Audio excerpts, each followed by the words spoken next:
Hi, I'm Betty Long, and this is another episode of Beyond the Bedside with my partner in arms here, Rebecca Czarkowski. We are very excited today because we're going to talk about the Pitt. Perhaps you've heard about that Emmy award-winning show on Netflix, or is it HBO Max? I think it's HBO Max.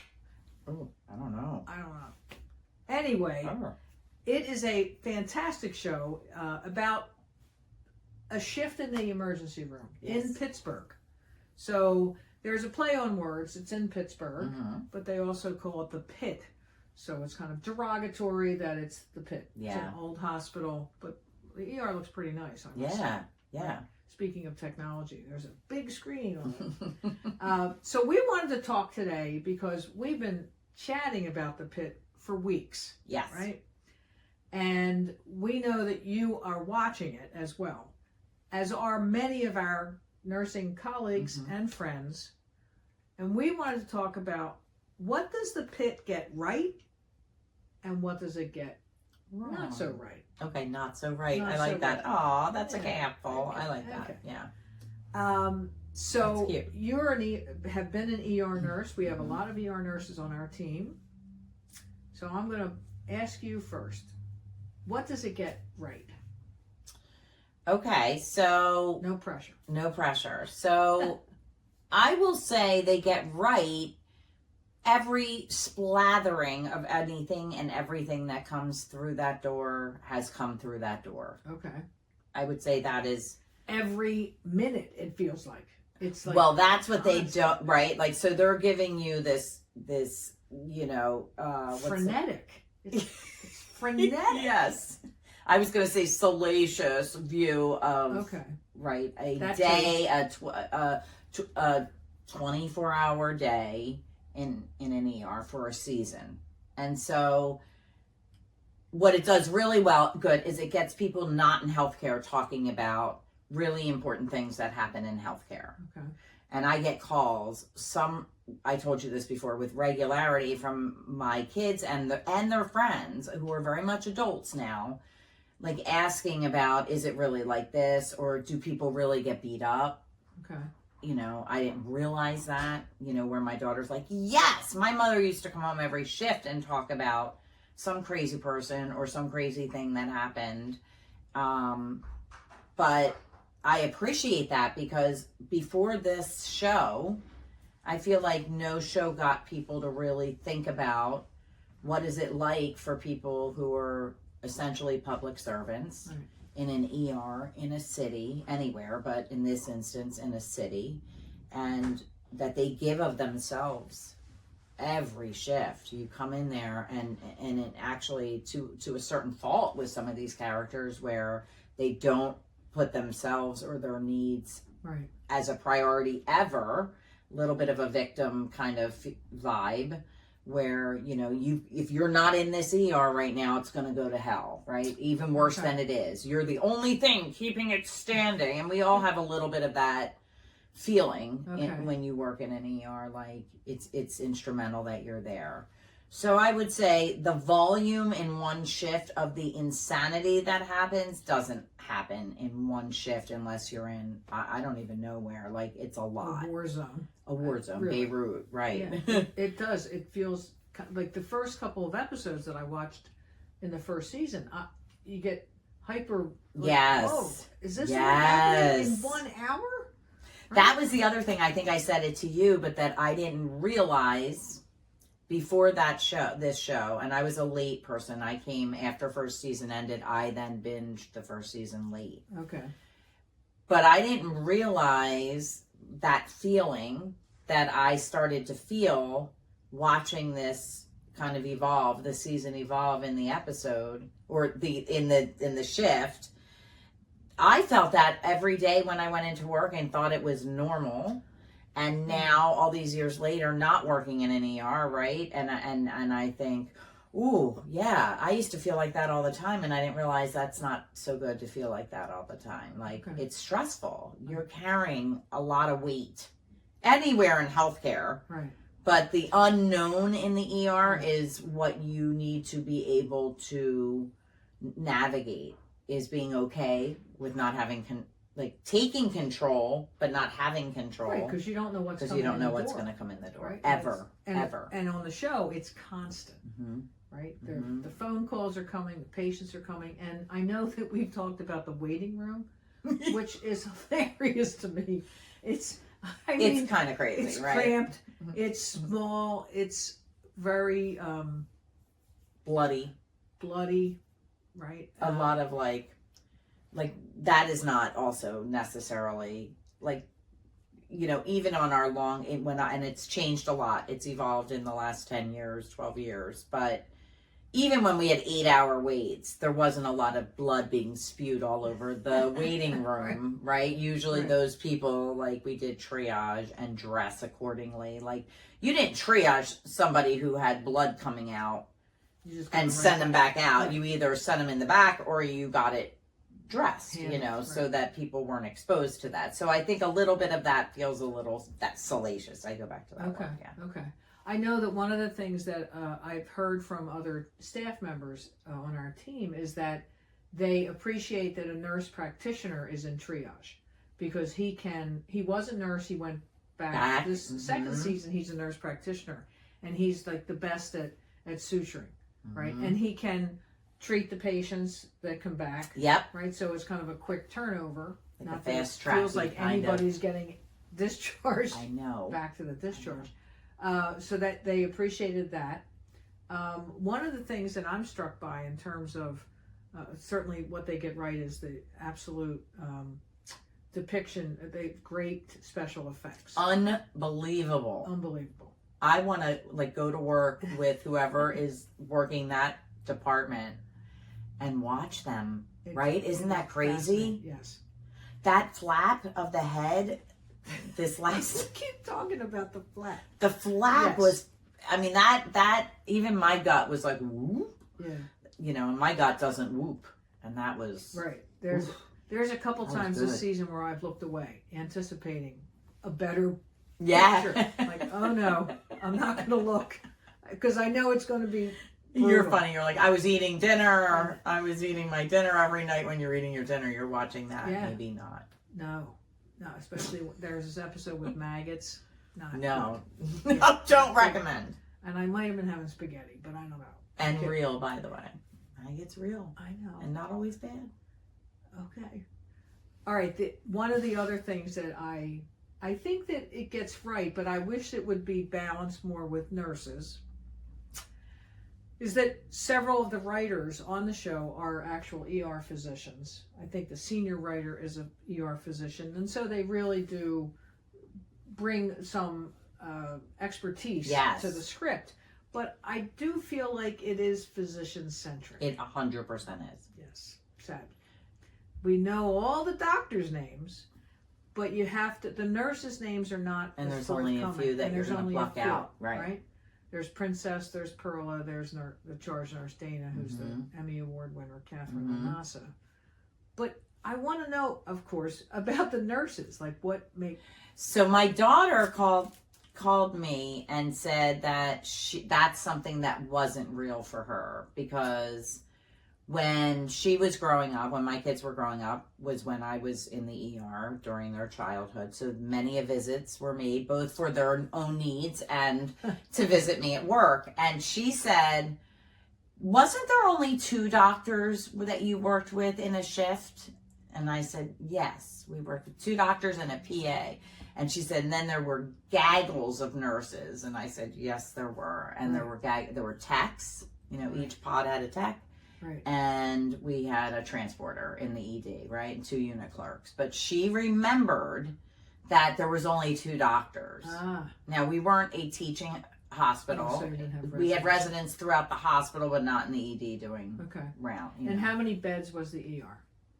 It went from, when I started there, the ER had 23, and there were 6, I think, fast track, and then they expanded thereafter to close to 40 and when beds. they expanded, did they bring on other physicians?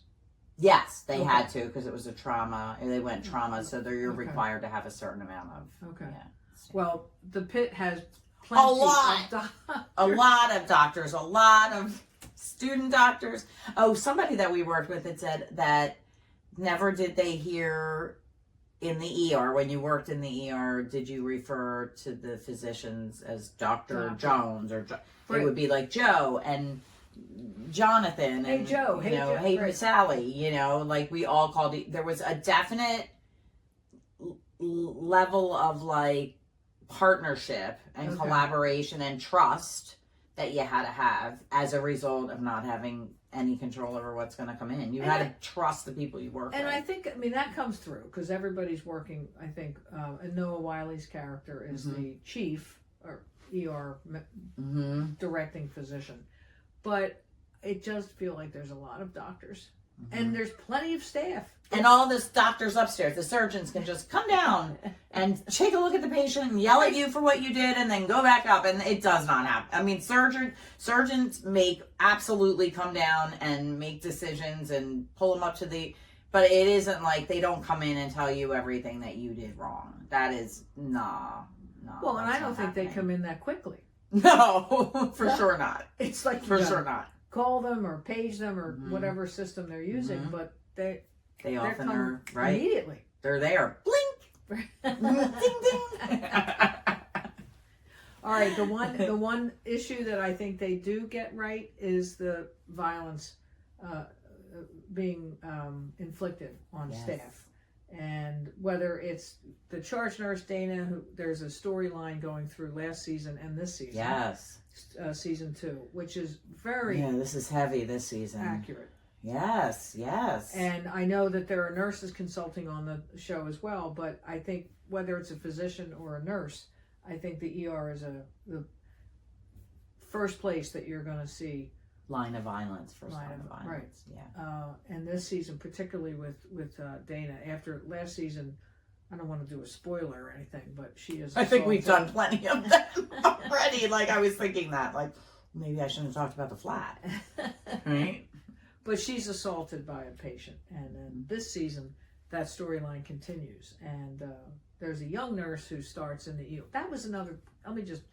That was weird to have the young nurse start in the ER with no orientation, nothing, just shadowing Dana. Yes. And I thought, wait a minute. And the heavy case, like really, honest to God, the things this kid has seen this day. It's horrible. She'll never come back. She'll never come back. Never come but back. She won't leave. She said, no, I want to stay and finish my shift. But she gets assaulted. And the response to that was an interesting story. But I do feel like whether it's the ER or whether it's the hospital or even an outpatient office, people are more aggressive. People are feel like they can say whatever they want to say. Yes. So this morning I met with Congresswoman Madeline Dean, who's our congresswoman and mine as well, at my home. And we were talking about the effectiveness of getting a bill through Congress. And one of the things she said, that there was a bill that she had co-sponsored about something on the internet and was about depicting children that was stuck in the Judiciary Committee, and they pulled it out into the interstate commerce, because it was the internet. So there was a creative way of getting it to the floor of the Congress where it was passed, right? And I said, well, what do you think was the difference in that? And she said, there was videos involved. But with healthcare, it's not like anybody's taking a picture of the nurse being assaulted or the patient yelling at the physician or the unit clerk because of PHI. It's just a story. It's not like it's a one-off. It's you coming home and telling your husband. Yeah. It's me telling a friend. But when I talk to friends about the issue of healthcare workers and being assaulted, no one like, really? They're surprised. That's happening?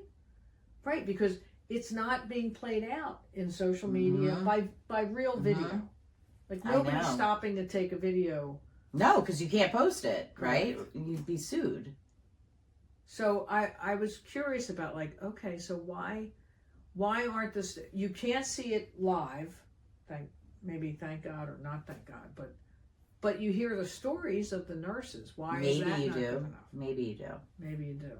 So I think there's more to discuss about that, but I do feel like the Pitt, I asked her, I said, do you think the Pitt will help get the bill more attention because the storyline this season, second season, it's more prevalent. Yes, right? And people are talking now. People are talking more about violence against healthcare workers. And there's 4 million nurses in the United States, and I say everybody knows a nurse. Yeah. Mostly everybody knows a nurse, and if you ask them, just like we asked our team, 49 out of 60 have been victims of an assault. So somebody said to me, I'm surprised it wasn't 60 out of 60. Well, it might be, so that's funny. I wonder, so we have very veteran nurses who were also with us for years, and it's like the safety in healthcare has gotten significantly worse with every passing year that I'm further away from bedside. Right. So my experience, though it was very much existed, I mean, it was real, is definitely much worse now. You're right. Than it was then. So I feel like she had mentioned, remember when we used to cheer nurses coming out of the hospital during COVID? Right. And we did. And now we're yelling at them because they can't get to their room fast enough or they don't like what we told them. Well, we can't get their meds. It goes back to like a society of like instant gratification. You want things done right here. There's no even though our healthcare systems are so, depending on where you live, we live in a very all of our programs are in very accessible areas of healthcare except for one. Okay, right. Right, and so we had I was talking to you about my visit today to our client's site, and one of the bricklayers here in Philadelphia is going to do a contract in Plattsburgh for 8 months. Oh. And the nurse, Tish, had said, oh, we have nurses there. Yay, because you can't really access a whole lot of healthcare there. So he's getting linked in now with primary care. He's getting his scripts on 90 days. Like he's setting himself up that he doesn't require any healthcare. But should an emergency happen, we have a couple nurses up there. But really living in an area where you take for granted how accessible healthcare is here, even with the horrible waits and all of that. It's still better than being in other areas of the... So I wonder what the ER looks like in Plattsburgh. I mean, in terms of what the Pitt gets right and what the Pitt gets wrong. I think that it's Pittsburgh. It's a busy city. It's a big city. But it feels like they're the only hospital there. No other hospital. So we're going to summarize. So we want more nurses' stories included, right? We want... do we want more... gore? No. Not more gore. No. I'm trying to think what more I would want. Yeah. I don't know that there's more. There's plenty. I don't know that there's more. Plenty. Yeah. But maybe the plot lines to pick up on nurses. If anybody's listening from the Pitt, John Wells, Noah Wiley, how about some nursing stories? We'd be happy to help. We have a lot of stories. We have a lot of ER nurses that would be happy to lend themselves. And you know what? You do see real nurses in there. You can tell. You might be able to pick up an AI video, but I can pick up a real nurse. Oh, how can you tell? Oh, you can just tell. There's a woman. There's a man. There's a couple real nurses. I'm gonna look for that. Yep. I'm watching this week's episode tonight. It's like little Easter eggs, but that's I'll look for that. Real nurse. What are you picking up on that tells you they're real? When they're bringing a patient in, there's a nurse. I'm saying she, so I'm giving it away. She's right in there putting the leads on. She doesn't have any speaking lines, but she is easily maneuvering the room. Where you just know she's... Her comfort. She's comfortable there. It's like home. Yeah. Maybe occasionally she says something like blood pressure is 120. Right. But she's really... I'm going to look for that. Right. Okay. I'm good with that. I'm glad that they... I mean, I think that the Pitt is good about that they bring real nurses. I know that when they're in Pittsburgh filming, they let nurses come in. It's kind of a... Oh, that's what's not real. Well, maybe it is real if you work in Pittsburgh, but we work in Philly. And we never talk about Pittsburgh or do them any dirties or talk about the Pitt. You know what I mean? Like, they make comments. What do you think, we're in Philly? Like, I was like, wait a minute. That was a great line. That was a great line. Why are you saying that? We don't say that about you. Never did I ever in a shift go, what do you think? We're in Pitt? We're in Pittsburgh? Like, never would I even think that. So I didn't realize if there is any animosity. It's coming from Pittsburgh to Philly, not Philly to Pittsburgh, I tell you. We never talked about Pittsburgh. That was funny. Yeah, Nurse Dana goes out into the waiting room when things are going crazy. There's a lot of people coughing, bleeding, sweating. All the things. All the things. And she's like, what she said, this ain't Philly. Yeah, this ain't Philly. This ain't like, Philly. Like, this whoa. is a hospital, for Christ's sakes. It's a great line. And you wish that you could do that and just go out and say something like that. Get a hold of yourselves. Yeah. Anyway, yeah, like an old Hollywood movie. I love that. This ain't Philly. I took a you did too, right?